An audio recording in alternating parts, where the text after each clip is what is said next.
So what do climate change and capitalism, two big topics, have to do with each other? I want to argue that climate change will end capitalism as we know it within the next few decades and stress the need for us to consider alternative political and social arrangements sooner rather than later. Now, scholars tend to define capitalism by referring to private ownership of the means of production or the primacy of individual profit. But the aspect that I want to focus on is its demand for infinite economic growth. For while capitalism has been around for a long time now, it has accelerated since approximately 1950. And this becomes obvious no matter what indicators we look at, whether it's population, economic activity, motor vehicles, or paper consumption. The impact on the biosphere is similarly glaring, whether we measure that in water usage, rainforest loss, ozone depletion, or carbon dioxide concentration. To understand this acceleration, though, requires us to go into some detail about the most important aspect of modern capitalism, its need for growth. The story of our recent obsession with growth begins during World War II. By fully mobilizing the most developed industrial society in the world, by outproducing our foes, and thereby pulling ourselves out of the Great Depression, the United States seemed to have discovered the secret to economic progress. In the post-war period, then, growth was raised from merely one among many economic goals to an organizing political principle. For a good 3 decades, conditions seemed to bend their will to this new principle. The baby boom constituted the largest population increase in American history, and American productivity and personal consumption both increased by over 20%. In the immediate post-war years, the US, with only 7% of global population, accounted for nearly half of global manufacturing output and accrued nearly half of the world's income each year. During this golden era, notions of progress, which were linked to American exceptionalism and manifest destiny, were translated into the theory of economic growth. Consumption was no longer something that should be stifled or feared as it was during the Depression, but a new civic obligation. The pursuit and expectation of economic growth became one of the key features of Kennedy's New Frontier. The signs were everywhere, sometimes quite literally. Soon after his inauguration, placards asking, "What have you done for growth today?" appeared on every desk in the Department of Commerce. So while growth seemed, in this formulation at least, to be an end in itself, it actually served 2 key political purposes. So in the first, economic growth became a key site of competition in the Cold War. As the Soviet Union and the US sought to attract non-aligned states around the world, their ability to produce cheap goods and thereby deliver material comfort and a high quality of life became a key issue. In this aspect, at least, the US and the Soviet Union both committed to continuing economic growth as a guarantor of the good life, had much in common. Second, economic growth would play a vital role in allowing American politicians to sidestep questions about the distribution of wealth. This question of how to slice the pie of national wealth could remain unanswered so long as that pie continued to grow. And this is a core principle of American capitalism even today. Although growth mania, as some historians refer to it, was seriously challenged in the early 1970s, it remains an essential pillar of our secular ideology.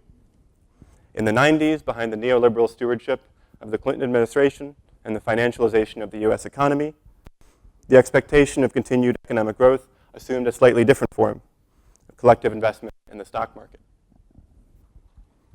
So what's wrong with all of this? Well, for one, the idea of economic growth as a chief measure of success became exported around the world through organizations such as the World Bank and the IMF that tied loans to increases in GDP. So the GDP became regularly referred to by economists, politicians, and even the media as if it represented overall progress or even happiness. But increased GDP doesn't necessarily make people any happier. A focus on growth can be misleading because GDP measures all sorts of things that we might wish we had less of, such as prisons and private police forces.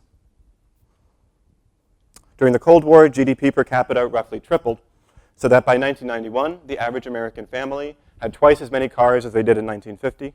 They drove twice as far, they used 20 times as much plastic, and they flew 25 times as far, but they were barely any happier. And when looking at life satisfaction from a comparative perspective, we find that it tends to increase rapidly up to about $10,000 GDP per capita, and then levels off. And you see the same curve within individual countries. So the lesson is that more is not necessarily better. And of course, GDP only measures total productivity, and not the extent to which any gains are distributed equally among citizens. Even though our GDP has quadrupled since 1980, the average American has barely seen any of that gain. Most importantly, GDP is strongly correlated with destruction of the natural environment. We need to recognize that environmental destruction isn't an unfortunate byproduct of capitalism, but an inevitable result of a system which really maximizes economic activity at all costs. So I want to take a step back from this history and ask what kinds of images or landscapes you would associate with capitalism.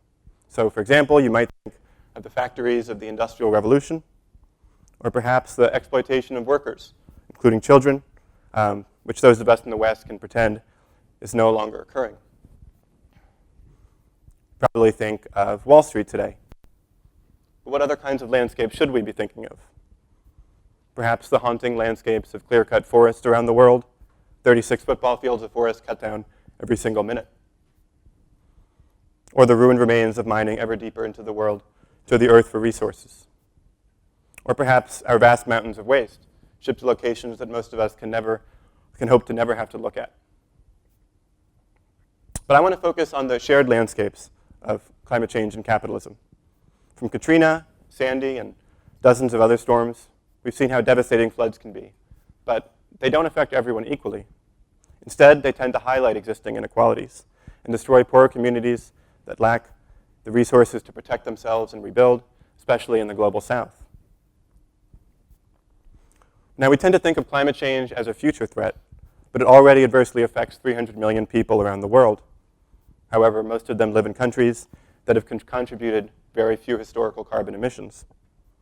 By 2100, sea level is expected to rise by as much as 5 feet. And under current trends, 1/3 of the planet's landmass will be desert by 2100. Up to half will suffer regular drought. So scholars estimate that climate change is already responsible for about 300,000 deaths every year. But how do they calculate a number like this?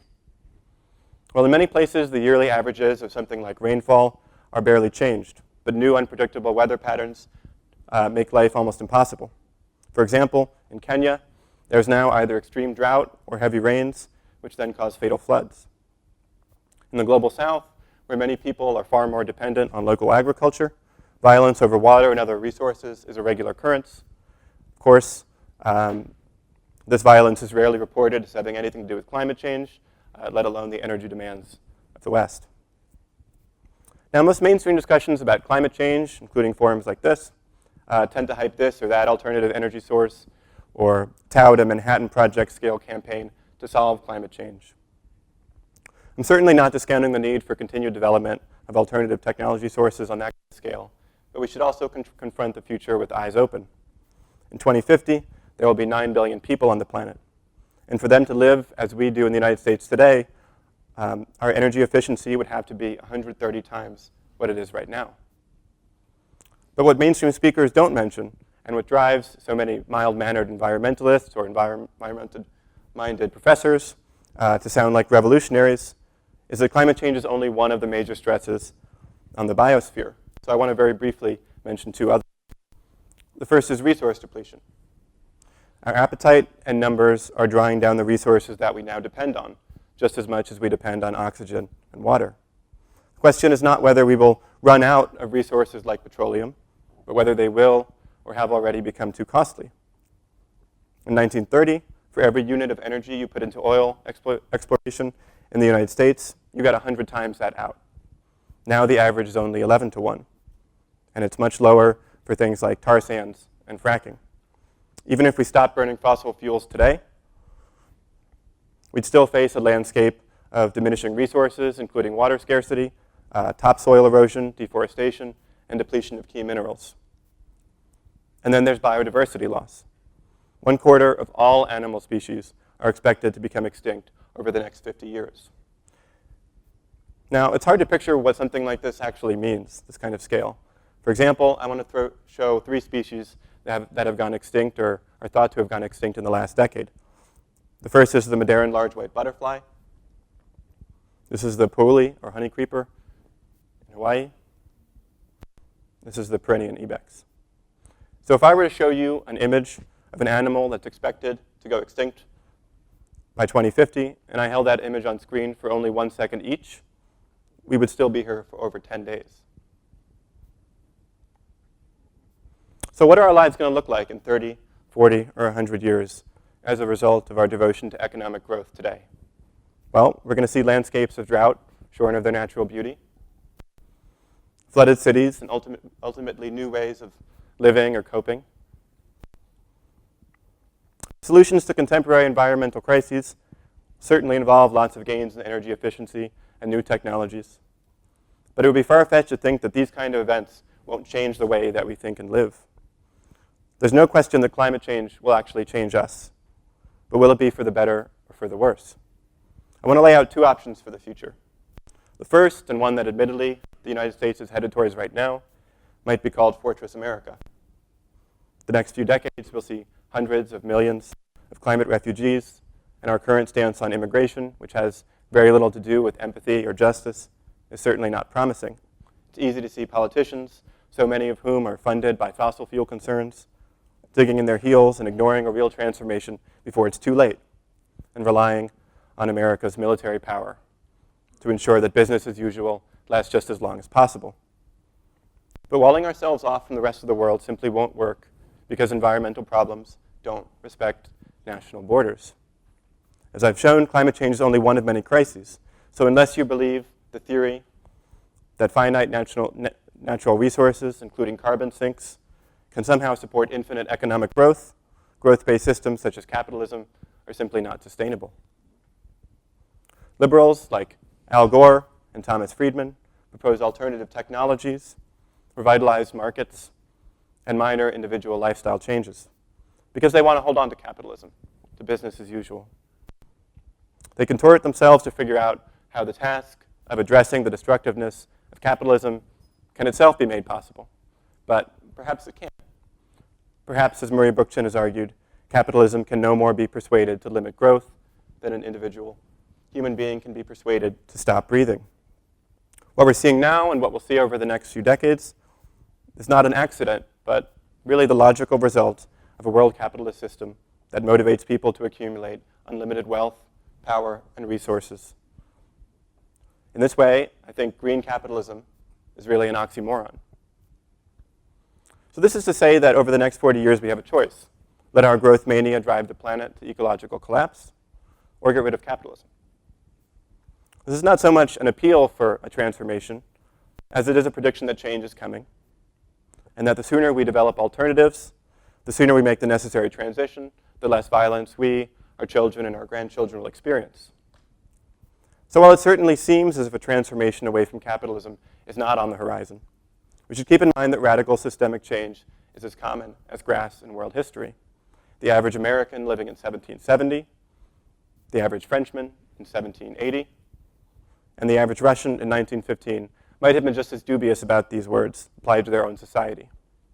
Sure, a change happens, they might say, but not here and not now.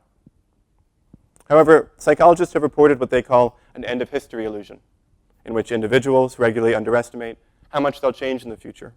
Almost everyone recognizes how much we've changed in the last decade or two, but when asked to predict how much will change in the next 2 decades, it's regularly underestimated.